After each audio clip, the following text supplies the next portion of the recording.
Ağrı İşkur olarak 2019 yılı içerisinde 2021 kişiye meslek edinme kursu vermişiz. 780 kişiye işbaşı eğitim programı vermişiz. 4800 kişi toplum yararına programı çerçevesinde faydalanmış. Bu en sonda 1375 kişi toplum yararına çerçevesinde faydalanmaya başladılar.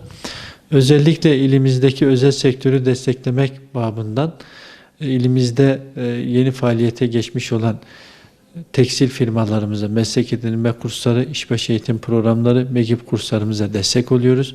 Onların işçilik maliyetlerini yükleniyoruz.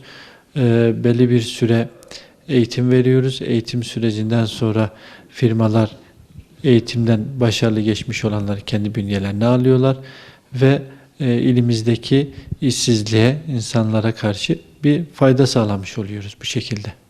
2020 yılı içerisinde 7000 civarında insanımızı, işsizimizi tekstil firmalarımızda istihdam etmiş olacağız.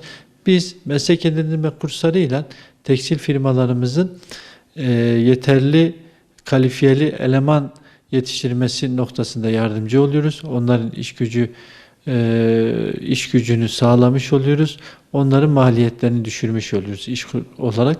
MEGİP kurslarımız var. MEGİP kurslarımızda net asgari ücret ödüyoruz. İşbaşı eğitim programlarımızda işverenimize diyoruz ki siz deneme aşamasında çalıştırdığınız, aldığınız, düşündüğünüz insanları gelin bizim üzerimizden alın. Biz işbaşı eğitim programıyla destekleyelim.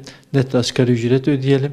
Sigortalarını ödeyelim. Siz beğendiklerinizi işbaşı eğitim programından sonra kendi bünyenize alın.